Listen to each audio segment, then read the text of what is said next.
Yes, good morning my dear students. कैसे हो?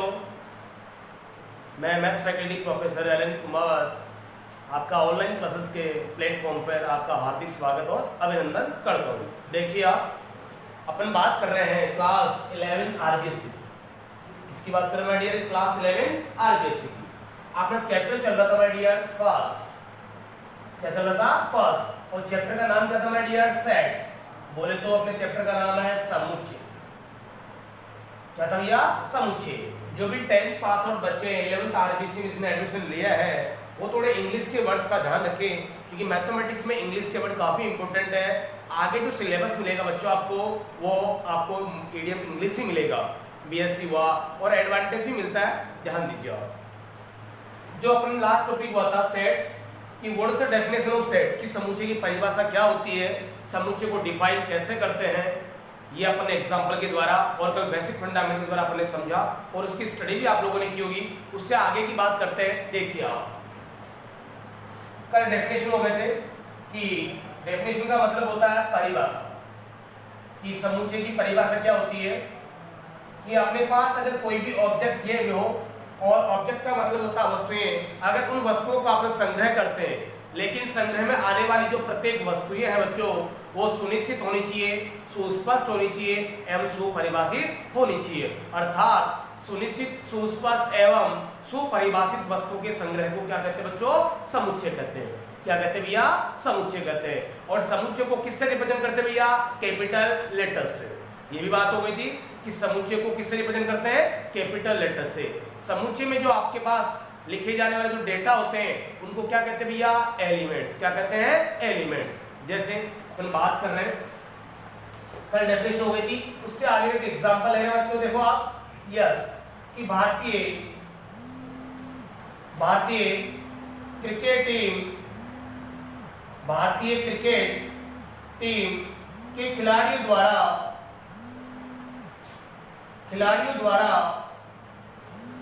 बनाए गए, भारतीय क्रिकेट टीम के खिलाड़ियों द्वारा बनाए गए रनों की संख्या के आंकड़े।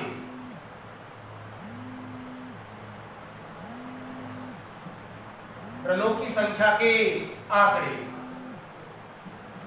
देखो बच्चों,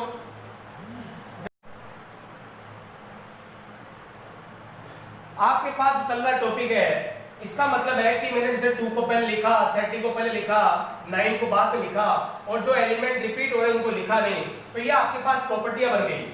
क्या बन गई बच्चों? प्रॉपर्टियां। देखिए, फर्स्ट प्रॉपर्टी क्या बनेगी कि समुच्चय में लिखे जाने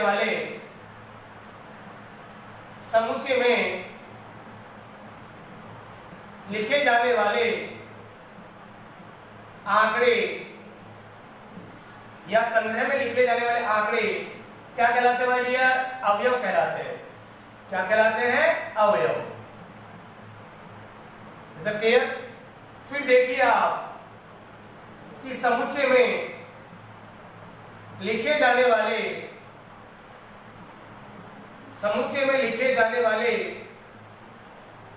अवयवों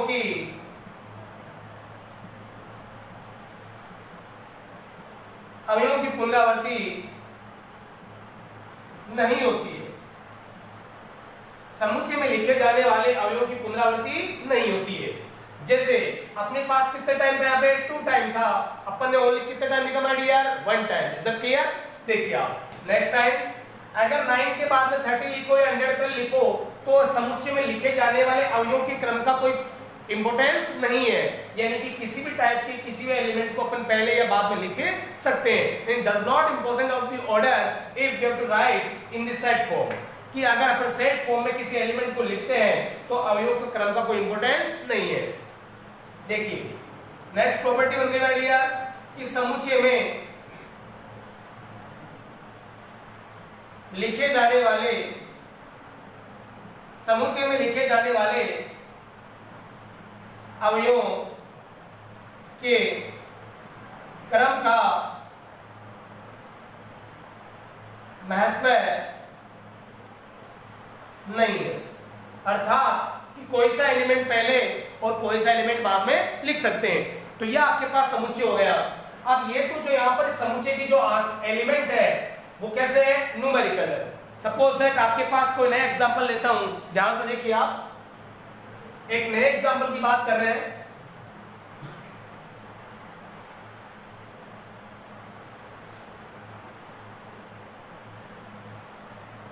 यस, एक एग्जांपल सेकंड चूज करते हैं। सपोज दैट कि आपके पास ये कोई एग्जांपल है कि लेट का मतलब यदि, A-E-I-O-U-E जो भी है, क्लियर, इनका अपन संग्रह करते हैं। तो मैंने कहा कि सेट को किससे लिखते हैं, कैपिटल से, और किस में लिखते हैं भैया, कर्ली ब्रैकेट में। तो सपोज दैट ये आ गया A-E-I-O-U, इज इट क्लियर, वापस ई नहीं आएगा। इसका मतलब है कि ये जो एलिमेंट्स है, what is this my dear, elements. Elements का मतलब क्या होता है माय डियर स्टूडेंट्स, अवयव, इज इट क्लियर। तो जो आपके पास एलिमेंट्स है वो हमेशा स्मॉल लेटर्स की फॉर्म में ही लिखे जाते हैं, यानी कि समुच्चय के अंदर अगर आप कोई एलिमेंट्स लिखते हो तो भैया अल्फाबेटिकली जो एलिमेंट जितने भी आते हैं इस दुनिया में वो सिर्फ और सिर्फ स्मॉल लेटर्स की फॉर्म में लिखे जाते हैं, इज इट क्लियर। देखिए आप, फिर आपके पास प्रॉपर्टी हो गई, देखिए आप कि समुच्चय के अंदर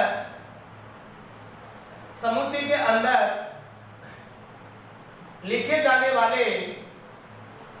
जाने वाले अवयव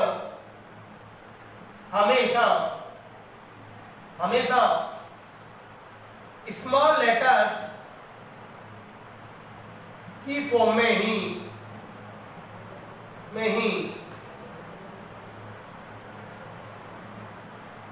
लिखे जाते हैं, इज इट क्लियर। एक स्पेशल प्रॉपर्टी फिर है कि प्रत्येक अवयव के बीच में क्या आता है, कोमा, यानी कि समुच्चय के अंदर लिखे जाने वाले प्रत्येक अवयव के बीच में क्या आता है, कोमा।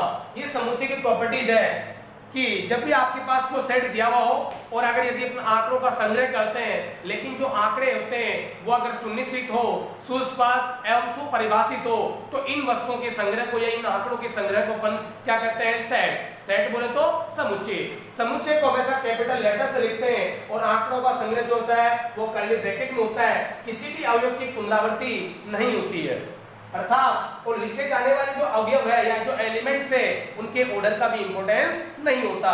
देन आप पहले को बाद में, बाद वाले को पहले लिख सकते हो, इज दैट क्लियर, ओके।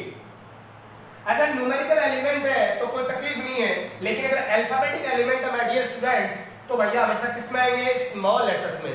किस में आएंगे दोस्तों, स्मॉल लेटर्स में, इज दैट क्लियर। अब एक एग्जांपल ऐसा लेता हूं ताकि आपको समझ आए कि वो सेट है कि नहीं है, मतलब आपको यस या नो, लेकिन कुछ एक एग्जांपल में दे दूं सेट के। जैसे एग्जांपल बहुत सारे हो गए, जैसे n का मतलब होता है नेचुरल नंबर का सेट। आप जानते हो प्राकृत संख्याओं के समुच्चय ये होता है कि नहीं होता भैया, 3 डॉट ही यूज करना है। 3 डॉट का मतलब होता है कंटिन्यूशन, लगातार जारी है। इसके बाद जैसा आता है w का मतलब होता है होल नंबर का मतलब होता है पूर्ण संख्याएं, और ये पूर्ण संख्याओं का समुच्चय कहां से स्टार्ट होता है, 0 से, इज दैट क्लियर, ये आ गया भैया। इसके बाद जैसे मान लीजिए इंटीजर आता है तो इंटीजर को i या z से लिखते हैं। इंटीजर का मतलब कि dot dot -3 -2 -1 0 1 and 2 dot dot dot, अर्थात जितने भी नेगेटिव नंबर है, यानी कि इसको अपन ऐसा लिख सकते हैं कि माइनस के इंफिनिटी से लेकर प्लस के इंफिनिटी तक जितने भी नंबर आते हैं माय डियर स्टूडेंट्स वो क्या होता है, इंटीजर। क्या होता है माय डियर स्टूडेंट्स, इंटीजर का मतलब बोले तो ये तो हो गया प्राकृत संख्या और ये हो गया माय डियर पूर्ण संख्या और ये हो गया भैया आपके पास पूर्णांक संख्या। क्या हो गया, पूर्णांक, यानी माइनस के अनंत से लेकर प्लस के अनंत तक जितने भी नंबर्स होते हैं उनको आप क्या कहते हैं, इंटीजर कहते हैं, इज इट क्लियर। इसके बाद देखिए आप रेशनल नंबर आता है, क्या आता है, रेशनल नंबर को किससे लिखते हैं भैया, क्यू से, इसको बोलते हैं रेशनल नंबर का मतलब होता है माय डियर स्टूडेंट्स हिंदी में बोले तो परिमेय संख्या है, लेकिन यहाँ मीडियम का कोई फर्क नहीं है क्योंकि ये तो बचपन से पढ़ते आ रहे हैं। पर परिमेय संख्याओं का मतलब होता है माय डियर स्टूडेंट्स कि वे नंबर जिनको अपन p/q की फॉर्म में लिख सके, यानी कि p/q की फॉर्म में, but q is not equal to 0, अर्थात q की वैल्यू 0 नहीं होगी। अगर 0 होगी तो ये 0 से डिवाइड करने पर क्या आएगा, अनंत आएगा, अपरिभाषित आएगा, नॉट डिफाइंड आएगा। और p और q बिलोंग्स टू कहां से लेंगे भैया, इंटीजर से, इज इट क्लियर। लेकिन अक्सर टीचर यही कहते हैं कि परिमेय संख्याएं वे संख्याएं होती है कि जिनको अपन p बाई q की फॉर्म में लिख सके। ये प्रॉपर डेफिनेशन नहीं है। इसका कंप्लीट सॉल्यूशन ये होगा कि अगर कोई दो नंबर हो, यानी कि कोई संख्या है वो नंबर हो जिनको p बाई q की फॉर्म में लिखकर कंप्लीटली सॉर्ट आउट कर सके, यानी कि सॉल्यूशन कर सके, तो ही वो परिमेय संख्याएं कहलाती है। अर्थात कि जिनका परिभाषित मान आता हो उन्हीं को अपन क्या कहते हैं, परिमेय संख्याएं। ओनली परिभाषित मान। Is it clear?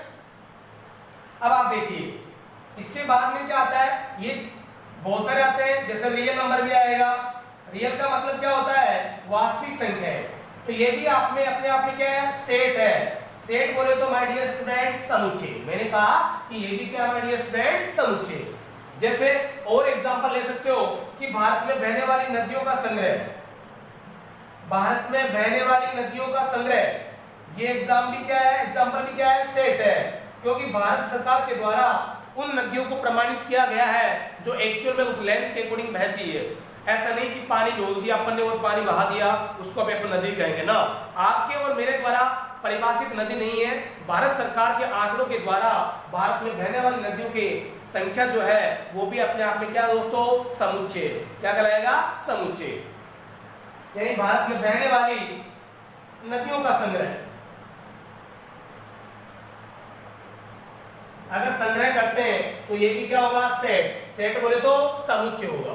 क्या होगा माय डियर, सेट, समुच्चय होगा। Is it clear? जैसे कोई एक अनदर एग्जांपल सेट करता हूं और आपसे पूछूंगा कि ये इस वस्तुओं का जो संग्रह है वो समुच्चय होगा या नहीं होगा। देखिए आप, यस, एग्जांपल थर्ड, यस, देखिए भारत में, या भारत में क्यों लेते हैं, भरतपुर में ले लीजिए। भरतपुर जिले में खतरनाक जानवरों का संग्रह है। जो कि पहले संग्रह होगा और संग्रह ही सेट कहलाएगा या नहीं कहलाएगा। यानी कि उस संग्रह में आने वाली जो वस्तुएं हैं अगर वो सुस्पष्ट एवं सुपरिभाषित हो तो ही उन वस्तुओं के संग्रह को अपन क्या कहते हैं माय डियर स्टूडेंट, सेट। तो भैया ये संग्रह है, सेट बोले तो समुच्चय। बोलो होगा कि नहीं होगा, यस या नो, बताइए। वो संग्रह सेट होगा कि नहीं होगा, यस या नो, बताइए आप। नो होगा, क्योंकि ये संग्रह तो होगा लेकिन ये सेट नहीं होगा। ये संग्रह तो होगा लेकिन इस संग्रह को अपन समुच्चय नहीं कर सकते, इस संग्रह को अपन सेट नहीं कर सकते। क्यों नहीं कर सकते, क्योंकि इसका सॉल्यूशन है, देखिए आप यहां पर खतरनाक जानवरों का, यहां पर खतरनाक जानवरों का संग्रह है, समुच्चय नहीं होगा। Is it clear? क्योंकि क्यों नहीं होगा आप सोचिए, just you think about this कि इट्स नॉट पॉसिबल।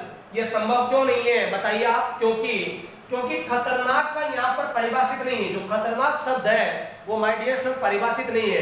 किसी को शेर से डर लगता है तो किसी को शेर से डर लगता ही नहीं है। किसी को सांप से लगता है, किसी को सांप से नहीं लगता। राम को कुत्ते से लगता है तो शाम को कुत्ते से नहीं लगता। इसका मतलब क्या है, क्योंकि यहां पर खतरनाक शब्द परिभाषित नहीं है, क्योंकि यहां पर खतरनाक शब्द परिभाषित नहीं है। तो इसका मतलब है कि ये खतरनाक जानवरों का संग्रह तो होगा लेकिन ये सेट नहीं होगा। बताइए समझ में आया कि नहीं आया? जब भी किन्हीं वस्तुओं का संग्रह करते हो तो उन संग्रह में आने वाली वस्तुएं, फिर कह रहा हूं, सुपरिभाषित होनी चाहिए, सुनिश्चित होनी चाहिए एवं सुस्पष्ट होनी चाहिए, तब जाके वो क्या होता है, संग्रह। Is it clear? बिल्कुल आपको ध्यान समझना है। देखिए आप एग्जाम्पल खुद बनाइए और खुद भी ट्राई कीजिए। आपकी बुक में काफी एग्जाम्पल भी गिवन है, ऐसा नहीं है कि छोटे मोटे एग्जाम्पल हो, बहुत सारे एग्जाम्पल गिवन है। Is it clear? आगे देखो, अब बात कर रहे हैं अपन समुच्चय को व्यक्त करने की विधियां, समुच्चय को व्यक्त करने की विधियां। तो देखिए भैया, समुच्चय को व्यक्त करने की विधियां बहुत सारी होती है। यस, मैं आपसे जो एग्जाम्पल पूछूं कि भैया त्रिभुजों के संग्रह, त्रिभुजों का संग्रह होता है तो वो समुच्चय होगा कि नहीं होगा? होगा, क्योंकि समबाहु त्रिभुज होता है, सब्दिबाहु त्रिभुज भी होगा, विषमबाहु त्रिभुज भी होगा, समकोण त्रिभुज भी होगा। तो मतलब ये लिमिटेड है और अपने आप में इनकी संख्या निश्चित भी है और ये परिभाषित भी है कि समकोण त्रिभुज का मतलब कि जिनमें एक कितना हो 90 डिग्री, अर्थात एक ऐसा त्रिभुज जिसमें दो कोणों का योग अगर तीसरे कोण के समान हो तो ऑटोमेटिकली वहां पर एक जो एंगल है वो कितना बनता है डियर स्टूडेंट? 90 डिग्री बनता है। 90 डिग्री बनते ही उस ट्राइंगल को अपन कहते हैं राइट एंगल ट्राइंगल, बोले तो हिंदी में समकोण त्रिभुज। क्या होता है भैया? समकोण त्रिभुज। इस प्रकार से कि भैया गणित विषय में जो है त्रिभुजों का संग्रह भी अपने आप में क्या होगा? सेट होगा, समुच्चय होगा। क्या होगा? समुच्चय। Is it clear? अब बात कर रहे हैं, देखिए आप अपना इंपोर्टेंट टॉपिक है, बड़ा ध्यान से समझना। Yes, representation method, method of sets,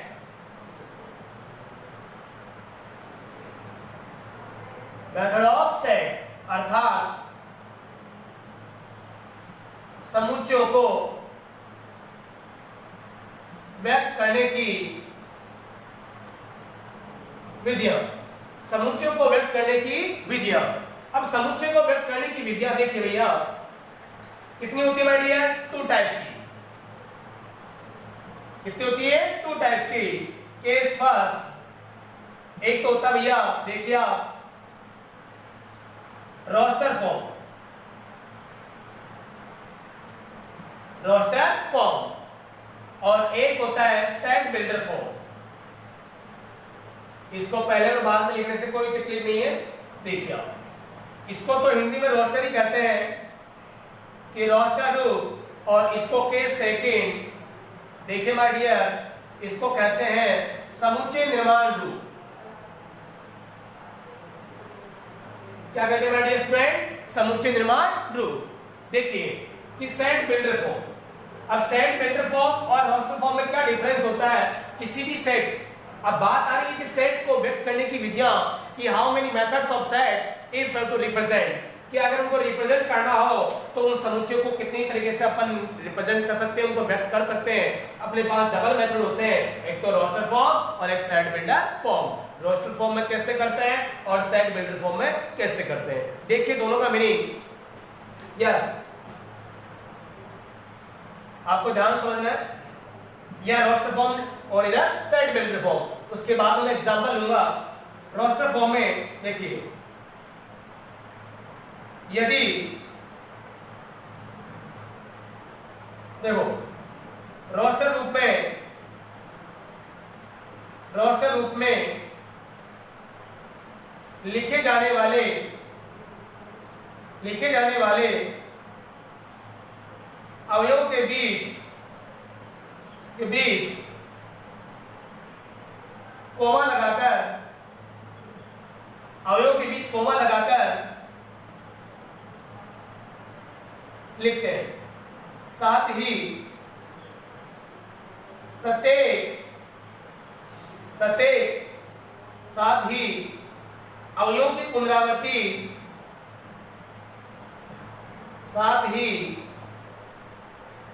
पुनरावृत्ति, नहीं होती है, एवं अवयवों के क्रम का इंपॉर्टेंस भी नहीं होता। अर्थात अगर आप रोस्टर फॉर्म में अगर किसी भी आंकड़ों का संग्रह करते हो, उसका रोस्टर फॉर्म में क्रिएट करते हो मेरे दोस्तों, तो देखो डियर स्टूडेंट्स कि उन आंकड़ों के बीच क्या आएगा? कोमा। उन अवयवों के बीच क्या आएगा? कोमा।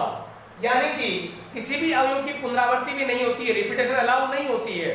चाहे वो रोस्टर फॉर्म हो चाहे सेट बिल्डर फॉर्म हो, कि समुच्चय में लिखे जाने वाले एलिमेंट्स की रिपीटेशन अलाउ नहीं होती है और उन अवयवों के क्रम का इंपोर्टेंस भी नहीं है। आप चाहो तो पहले कुछ भी ले सकते हो, आगे वाले को पहले और पहले वाले को बाद में। देखो और एक प्रॉपर्टी ला दिए, यस पुनरावर्ती रिपीटेशन डाल दी, सब क्लियर। और अगर न्यूमेरिकल एलिमेंट नहीं है और अल्फाबेटिक एलिमेंट है तो ये प्रॉपर्टी है सेट की कि हमेशा स्मॉल लेटर्स में ही लिखे जाते हैं। अब देखिए आप समुच्चय निर्माण रूप, समुच्चय निर्माण रूप में देखो दोस्तों कि पहली चीज समुच्चय निर्माण रूप में, समुच्चय निर्माण रूप में लिखे जाने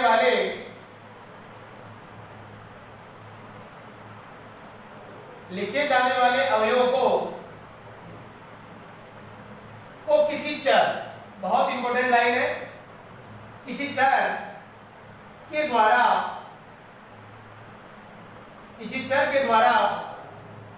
रिप्रेजेंट किया जाता है, किसी चर के द्वारा रिप्रेजेंट किया जाता है और जो कि वह चर अवयवों के कॉमन गुण को प्रदर्शित करता है, अवयवों के कॉमन गुण को प्रदर्शित करता है। इन बातों को आप ध्यान से देखिए 2 सेकंड 10 सेकंड कि रोस्टर फॉर्म जो होती है उसमें तो आपके पास सेम सेट वाला पैटर्न होता है, लेकिन जो सेट बिल्डर फॉर्म वाला पैटर्न है कि समुच्चय निर्माण रूप में अवयवों को किसी चर के द्वारा रिप्रेजेंट किया जाता है, चाहे वो x हो चाहे वो y हो, जो आपको अच्छा लगे उस चर के द्वारा उन अवयवों को रिप्रेजेंट किया जाता है। अर्थात न्यूमेरिकल एलिमेंट नहीं लिखते हैं, न्यूमेरिकल एलिमेंट नहीं लिखते हैं। Is it clear? कुल मिला के अब वो जो चर है यानी कि जो समुच्चय निर्माण रूप में जो चर आएगा वो उन अवयवों की कॉमन प्रॉपर्टी का मतलब होता है कि भैया उनमें समान चीज जो है उसको रिप्रेजेंट करता है, जैसे कि एग्जांपल लेता हूं मेरे डियर स्टूडेंट्स, देखिए आप एक एग्जांपल लेके आपको मैं समझाता हूं, इनके नोट्स तैयार करने आपको समझना है। देखिए पहली चीज देन यू टू लर्न, आपको ये याद करना है कि समुच्चयों को व्यक्त करने की विधियां कितनी होती है, डबल, सेट बिल्डर फॉर्म और रोस्टर फॉर्म। एक एग्जांपल लेता हूं डियर स्टूडेंट्स, देखिए अब आपको समझना है बिल्कुल अच्छी तरीके से। रोस्टर फॉर्म बहुत आसान है लेकिन सेट बिल्डर फॉर्म भी बहुत आसान है, लेकिन थोड़ा उसमें दिमाग लगाना है। देखिए किसी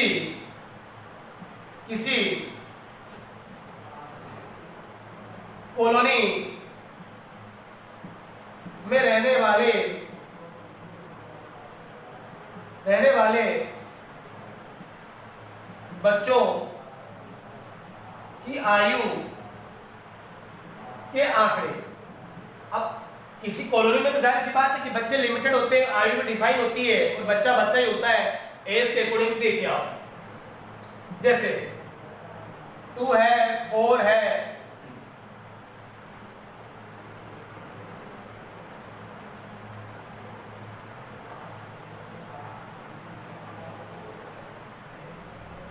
जैसे कोई आपने ले रहा हूं 2, 4,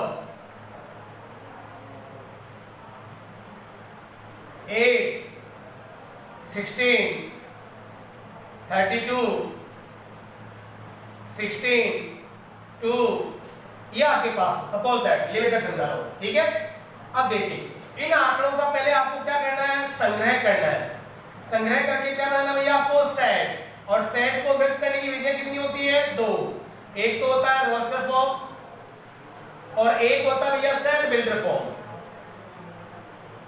एक तो होता है रोस्टर फॉर्म और एक होता है सेट बिल्डर फॉर्म, यानी कि आंकड़ों का संग्रह करके आपको एक सेट तैयार करना है। एक तो होती है रोस्टर फॉर्म और एक होता है सेट बिल्डर फॉर्म। देखिए आप नॉट फर्स्ट यानी केस फर्स्ट, पहले बात कर रहे हैं my dear student roster form की।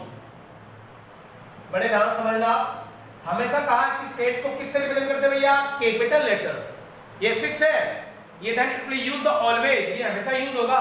देखिए आप और आंकड़ों का संग्रह किसमें करते दोस्तों my dear students, curly bracket में। देखिए 2 आ गया, इज इट क्लियर, 4 आ गया, 8 आ गया और 16 आ गया और 32 आ गया, इज इट क्लियर। बाकी कोई एलिमेंट 16 डबल टाइम है लेकिन अपन ने इसको रिपीट नहीं किया, 2 भी डबल टाइम है लेकिन अपन ने इसको रिपीट नहीं किया, इज इट क्लियर। ये रोस्टर फॉर्म में यही तो होता है कि सिंपल जो सेट की जो बेसिक लाइन फाउंडेशन लाइन होती है कि प्रत्येक एलिमेंट के बीच में कोमा आता है, किसी भी एलिमेंट की रिपीटेशन यानी पुनरावृत्ति नहीं होती है, और पहले चाहो तो आप आगे पीछे भी लिख सकते हो यानी ऑर्डर का इंपोर्टेंस नहीं होता। इसका मतलब है कि आपके पास रोस्टर फॉर्म क्लियर है। केस सेकंड देखो my dear students, set builder form.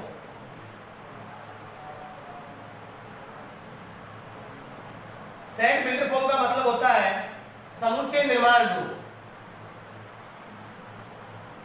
समुच्चय निर्माण रूप देखिए आप,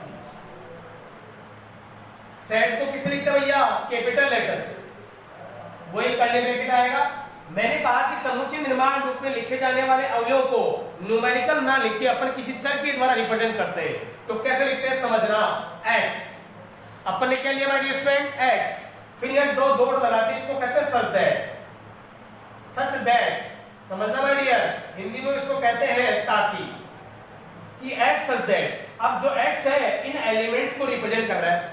मैंने यही तो कहा कि समुच्चय निर्माण रूप में लिखे जाने वाले अवयवों को किसी चर के द्वारा रिप्रेजेंट करते हैं, और वो चर होता है उन अवयव की कॉमन प्रॉपर्टी, एक सर्वसामान्य गुणधर्म को रिप्रेजेंट करता है। अब कॉमन गुणधर्म क्या है कि x such that x equal to 2 raise to the power n, यानी 2 की पावर क्या आएगा n। अब n को डिफाइन कर दीजिए, n equal to 1 2 3 4 okay and 5।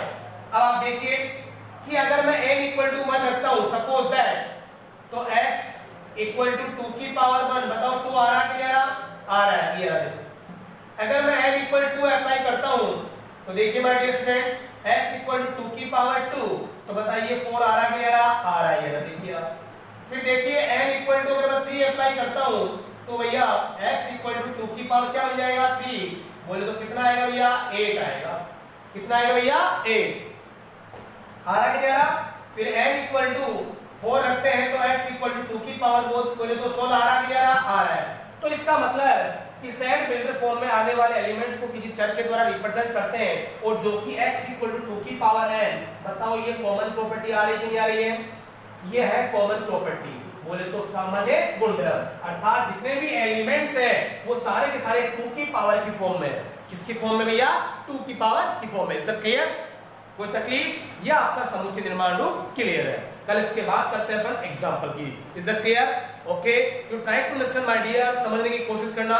Mathematics को समझाने की गारंटी मेरी है। You welcome and you welcome and you welcome, but you have to hard work, आपको कठिन मेहनत करनी है। Is that clear, best of luck.